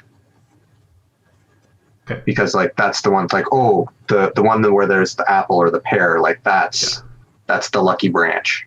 A lot of the farmers would also worship that branch, but also for different reasons. I would suspect. But yeah, it's the one that bears fruit is considered the luckiest, but it's also considered like the most like pastoral or it's the one that brings in the helps change the seasons and bring in the harvest and that sort of stuff. But then they also pray to the other branches too. Okay, so that's tree symbol for the religion. Okay, well I have a lot to do before our next game, turns out. You worship, as an elephant, I also worship the great trunk of the tree because I have a great trunk. Well, it's a joke, but that also makes sense. Like, you probably would. You would probably worship the trunk of the tree. Because it's stout, and it's solid, and steadfast. That's It's where like all your wisdom, legs. that's where all the wisdom flows from. Yeah. So, anyway. So for equipment stuff, it's basically whatever seems reasonable, or is it starting equipment? Yeah, whatever seems reasonable. I think anything that you might want, you could procure from your quartermaster. Well, I have that name. If you just hold on a second.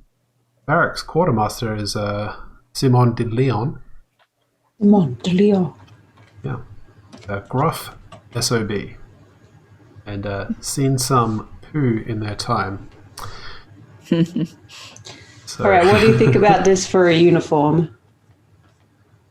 I'm trying to apply it to my character. I'm looking at reference of like French infantry. Funny that this is because I actually base a lot of Espurial's design on the Musketeers. Oh, really? Like with the half cape thing and like the big poofy pants and the thigh high boots and all that. I love it. I don't know if I'm looking at the right era though. What era? This is a bit later. This is like Revolutionary France. This is you're gonna go back. No, what you've drawn, I think, is yeah. Is it 18th century or 17th? That's 18th century. It's 1700s. Okay. Oh yeah, because it's always the one. No, more, yeah. that one was like more like the tricorn hats. Yeah. Yeah, that's what we're looking for. Tricorns? Musketeer. It was written in 1844, so it was actually 19th century. There you go. Around Victorian times, I would say. 19th century French military. It's just Let me see if this works. it's early Victorian. Okay. Okay.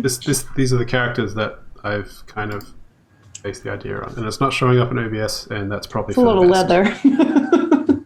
Yeah, That's a lot of leather. guys, you're wearing a lot. Not as of colorful leather. as it actually would be at the time. Yeah. Yeah. That's what I find that Yeah. so disappointing about movies when they go with like it's a long time ago, so everybody was wearing dark brown and black and gray. If you think Well, about it, photos they black had was were black actually and probably white. harder to get. Yeah. Sorry, what was that, Priscilla? If you think about it, black might have been harder to get to some extent. Although maybe ash is a good. I don't know dyes very well. Or oak is a good dye. I just know that red and yellow are actually relatively easy and common to do. I would like for my character to not wear the standard issue boots that I go like with bare feet. Well, there would definitely be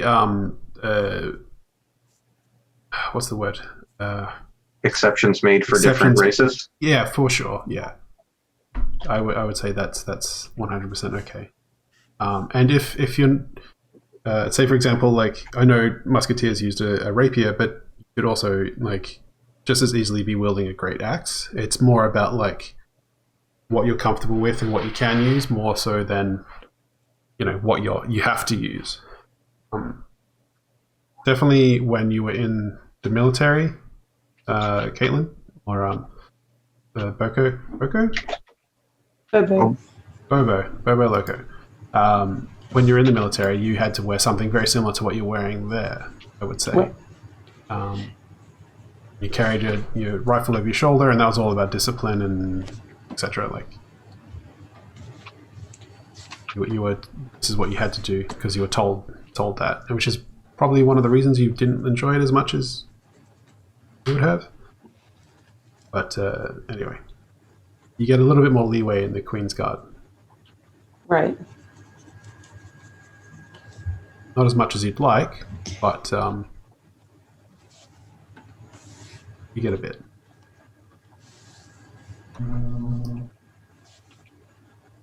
Yeah. Okay. That's all the information I wanted to get out of you, I think. Actually, no, there was a couple more things I wanted to ask real quick. So we got the locations. We got Bar Loco, which is a pub or tavern. Poker Haven is a university. And Little Kracha, the Kobold Enclave. We also have the Loxodon area that we've just come up with. Do you know what that would be called? Anything rolling off the top of the brain?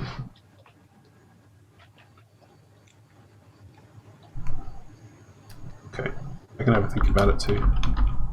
Ulfora? Sorry? What's that? Ulfora? Like Ulphora?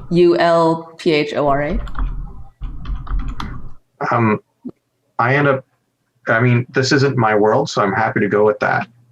Because in my world, I always pick words that are like usually real things, like call it like, rum rumble. Like I just put together words that are in our language. Yeah. Because I always forget when we start using made up words. I'm like, was it utha or wawa? I think it would be a good way to differentiate the Loxodon area, though. Like it's very concrete. Maybe that's how your people are. Sure. I mean, but I was also like, it could help differentiate it from my world, so that it's more like Matt's world. Yeah, true. Okay, and then I need some more NPCs. One person that you know in the city who's like your either a friend or just like an acquaintance. Maybe he's your fence, or I say they,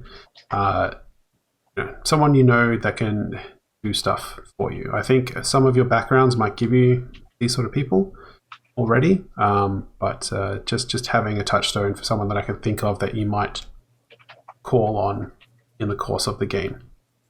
So we'll start with Caitlin, because you're at the top left, if you have someone. I probably have a brother. Yeah.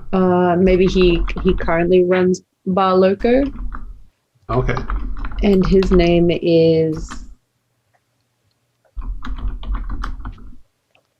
Poyo. P-O-L-L-O? Yeah, P-O-L-L-O. Poyo. Poyo Loco. The crazy chicken. Yeah. All right. Same age, older, younger? Probably older. Probably a lot more reasonable. He's settled down. Got himself a nice wife. Got a whole whack of kids. His family. His family. Cool. Was he happy when you got sent off to military camp? I don't know if I would say he was happy. He was maybe a little Relieved? concerned. Okay. Like, well, not to say he was happy that you were gone, just that you were someone was helping you get your life in order.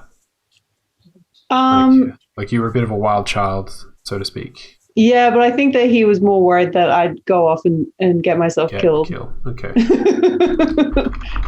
Okay. Yeah. Okay. Worried when they're sent off to the military. All right. Brian. Anyone springing to mind for you?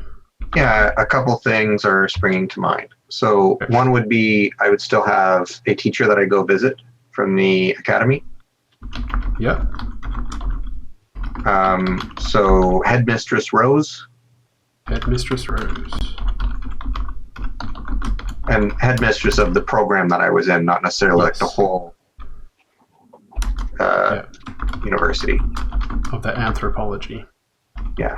Or Dean Rose. Yeah, that's something true. like that. I like Headmistress Rose. Sounds more Victorian for some reason. Head of the Anthropology department. And then I think I know, like I frequent a bunch of different hangouts throughout the city, and I sort of have some informants and people that I can go to sort of get the word on the street. Yeah. And so, like, I feel like I could go into most of the lower class bars and have a friendly face. Okay. I'll have a think on who they might be, unless you have someone in mind already. Well, that's the thing is, like, do you want them to be all part of one organization, or do you want me to name off like a couple of important ones? I guess that's something we should talk about too, because you are a rogue and you have an affiliation with this shady organization, but you now are a representative of the government. How does that affect? I think I didn't know them until I became part of the government. Part of my job was getting to know them. Okay. I'm getting my giant ears to the ground. And so I take it on as my responsibility, like, to know whether there might be an attempt on the Queen's life coming, right? Okay. And so I frequent the, like, ports, like if there's like down by the docks, like I want to be down by that place where there are people coming in all the time and sort of getting the word from the locals. And, maybe, do you want to come up with a pub? Down by the docks? Yeah. I was going to say the east, like southeastern part of the city definitely borders the ocean. That's going to be a given.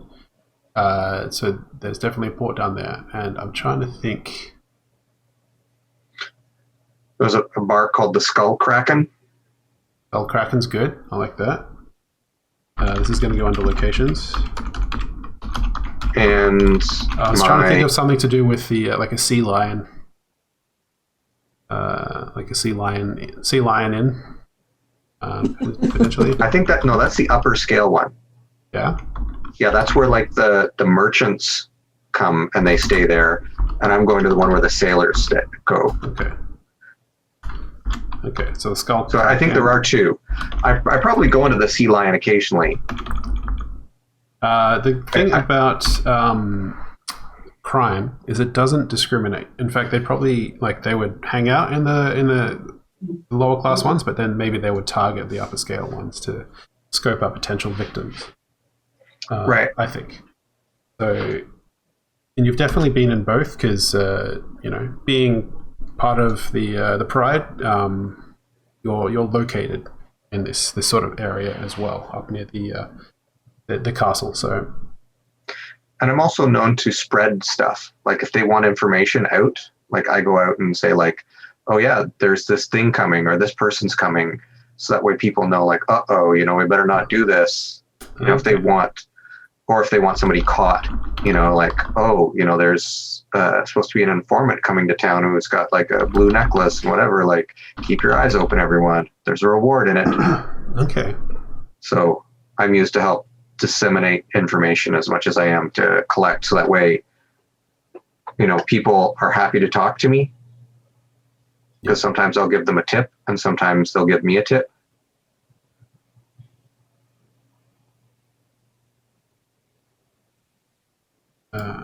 So we've got the Skull Kraken. I've got an apostrophe between the K and the E in Kraken. Sure. And I'm going to change it so it's the Skull Crack In.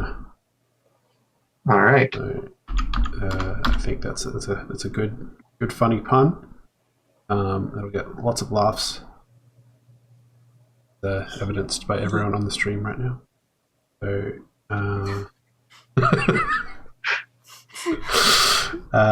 and then I gotta think of another one that's kind of like lower class. And I'm spending too much time on the lion.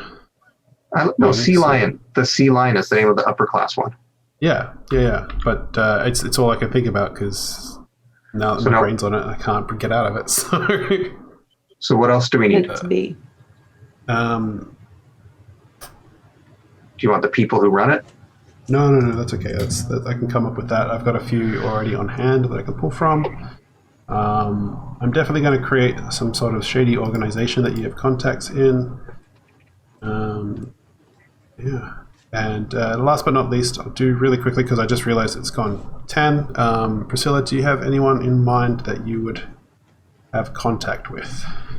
Yep. Her aunts Toka and Drukala they're very proper, civilized, forward-thinking kobolds, and they're doing their best to impart social graces and to teach her etiquette and stuff like that whenever she comes around or when she stays with them. Okay, so they're like, they're very much in of the mind that you might have dinner with the queen. You help, you look after. Yes, you have to know they're how to use a knife and fork. Thrilled. Yeah. They were absolutely thrilled that she got accepted into the Queen's Pride, and they're like, "Oh my God, she's going to bring shame on our family if she doesn't know how to actually use utensils." Here's a question for you: are they the sort of people that would collect the commemorative plates that have the Queen's face on them? Oh yes, They're big fans of the Queen. They're absolute royalists. Okay. I love it. That's so good. And they have families, but she doesn't interact with the rest of the family as much. Fair enough. Yeah. Okay. But it's mostly your aunt and uncle, and they do their best to impart social graces. Two aunts. Two aunts. My apologies. Mm-hmm. Sorry. Mm-hmm. And they're a couple. I'm guessing. Were they two separate? Or are they okay? We'll leave it up to interpretation. I'll get you to send me the names because I don't want you to have to spell them out right now. But just send them to me in Discord and we'll go from there. Okay. Okay, so you got two I'm aunts. also thinking that I might have an old war buddy or something. Oh yeah? Maybe my old captain or of my old platoon. Would you get along with the guy that you knocked out?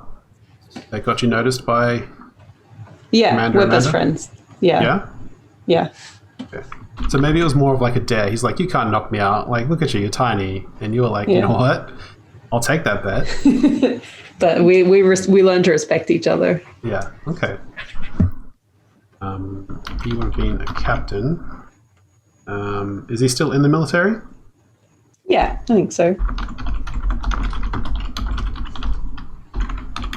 So yeah, in that regard, the story he likes to tell is that, or doesn't like to tell, in fact, but people know about him, is that you're the reason he's the reason that you're in the Queen's Guard, because you managed to knock him out, and it's a little bit of a sore point for him because he thinks he should be in there because he's obviously bigger and better, but you still get along, right? You're still friends. Yeah. He maybe thinks that the Queen's Guard is a little bit what do they actually do? They're not out there on the front lines. Yeah. They're not fighting the real security service. Yeah. They're the fantasy equivalent of mall cops. Yeah, exactly. All right. And I think he's probably a Goliath. Oh, yes. Oh, yeah, because he's got to be much, much bigger than you, right? 3 times my size. So I was realizing that Priscilla had such a great idea for her characters that like there's conflict in who she picked as her relations, and so did Priscilla, and I didn't pick that for mine. You kind of did, because I have a whole shady organization to create, and you definitely don't get along with all of them. There's a weird kind of respect, but also like trying to like outdo one another in terms of who's got the most knowledge and how much do I let slip and all that sort of stuff. So it could be that got to extrapolate from there. But if you have, sorry to interrupt like that. I just want to say like you did have a good idea is all I wanted to say.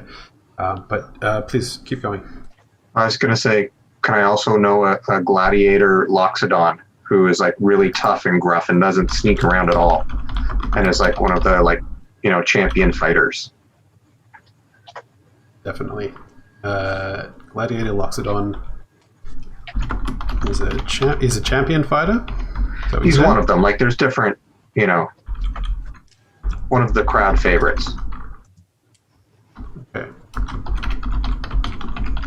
And how do you know this gladiator? He's a cousin. Okay. We're not even sure what cousin. Like is it first cousin, second cousin, third cousin? We don't really know. We just know that somehow we're related. Okay. Any ideas for names? Has to be something tough sounding. So first thing that comes to mind is Glorothax or something. I don't. Something very. I was thinking like something like Tonkus. Tonkus, yes, I like that. It definitely evokes those old Tonka trucks. Like that's built like a brick brew house. It's something we like to say in Australia. Tone it down for the children. Brick house. Tonkus, I like it. Question. Oh, so I think I've narrowed down my item to 2. Okay. Oh, you've been looking at items still. Yeah, this entire time.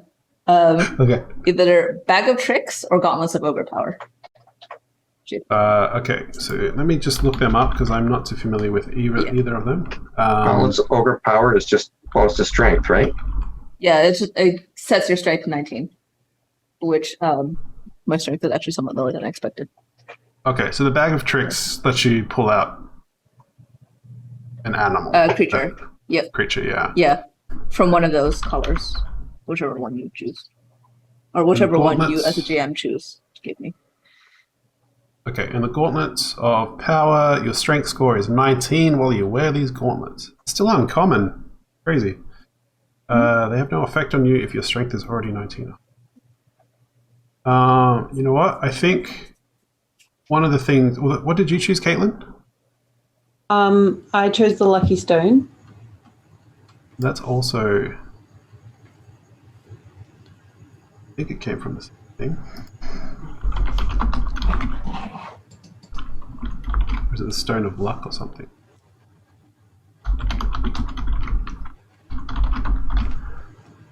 I mean, I'm just trying to compare it. What Priscilla's chosen there is a function item and a fun storytelling item. I think it works, is the thing. I'm worried about it being OP, but I think there'll be more fun that comes out of it than the Bag of Tricks, if I'm honest. I think, because you're already summoning animal people, aren't you? Like, isn't that one of your powers? I can summon a familiar for about an hour. Okay. So it doesn't really serve quite the same purpose. Okay. How does this work if you change into an animal while you're wearing them? You then gain the animal's stats, right? Yeah, so that strength would go away. Which is why I'm kind of like... I mean, like, they're probably about equally useful in that case. If I was always a barbarian, then I'd probably go with the gauntlets, but... I think, I'm okay for you to take the Gauntlets of Ogre Power. If that's what you want. Or, I mean, either or. Actually. you want me to tell you which bag you're allowed to have, or because there's different animals that come out of them depending on Yeah. what was it called again? Is it the bag of Bag of tricks. like bag of fun animals is where my brain went. So. Fun animals. It's a better name for it. More fun than a bag of rats. That's 100% Bag true. full of monkeys. Well, let's roll for it. Do you want to roll me a d6? 1 to 2 will be grey, 3 to 4 will be rust, 5 to 6 will be tan. And Caitlin, I enjoyed all of those hats you drew. Yeah, I'm just trying to find a hat that I can draw easily. I don't want to have to labor over a tricorn hat that sucks. The perspective on a tricorn is tough. Yeah. The rust one. That's got a lion and a brown bear, but it also has a rat and a goat. So All of those are fun. I had plus 5. There we go. Okay. Does anybody else have any thoughts on which one would be more fun? Well, was it a bear or a lion? well, you roll for it when you reach in, right? No. Yeah. Well, either the bag of tricks or the Gauntlet of Power. Oh, okay. Yeah. Sorry. But I'm torn. Yeah, I don't know. I mean, the bag of tricks sounds fun because it's random, but I don't know. One of the downsides about the bag of tricks is it's one more thing to keep track of. Because you've got to remember to roll for your animal each turn.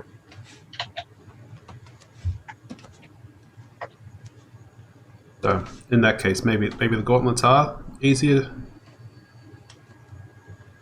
Then it just bumps your strength score up to 19. Like a passive thing. Yeah. Okay. Well, I guess I will be thinking about this for a bit. But either of those are okay. And we'll just figure out which one we'll go with. And whichever one you choose, I'm good with. So I can leave that up to you. Yeah. Okay. Sorry, this went a little bit longer than I anticipated, but there was a lot of stuff to get through. Does anyone have any final questions about anything that we talked about tonight?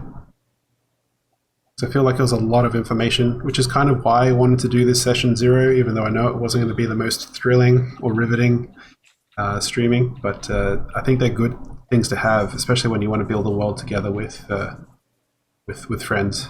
So Hopefully you enjoyed all of our silly drawings that go along with it. Sorry for not drawing at all.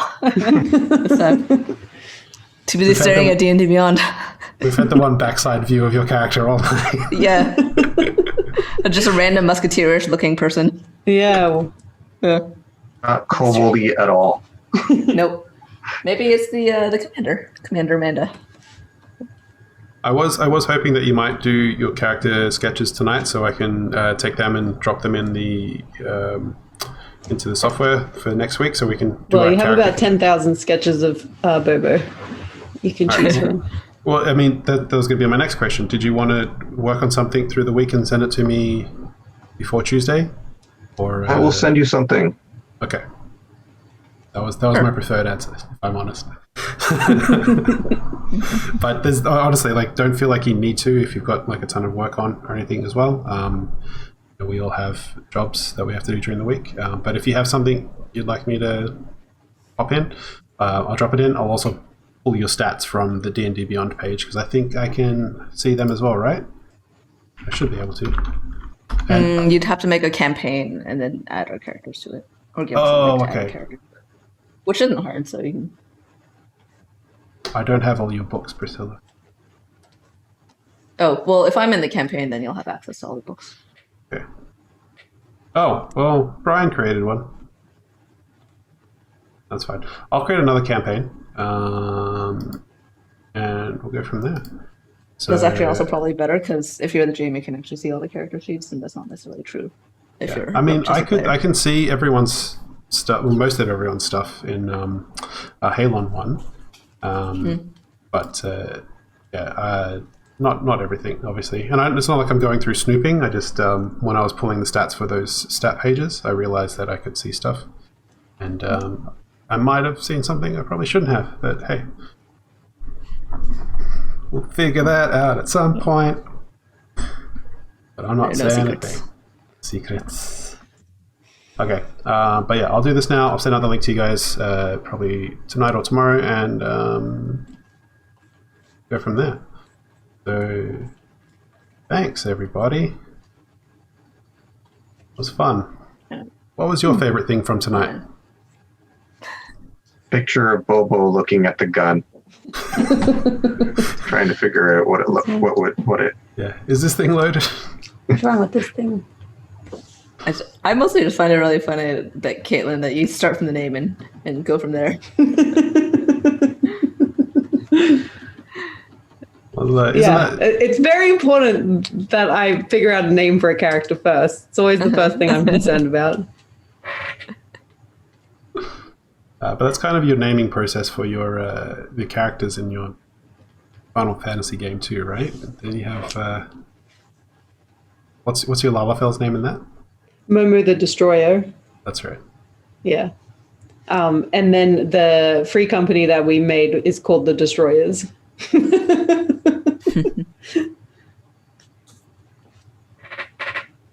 Cool.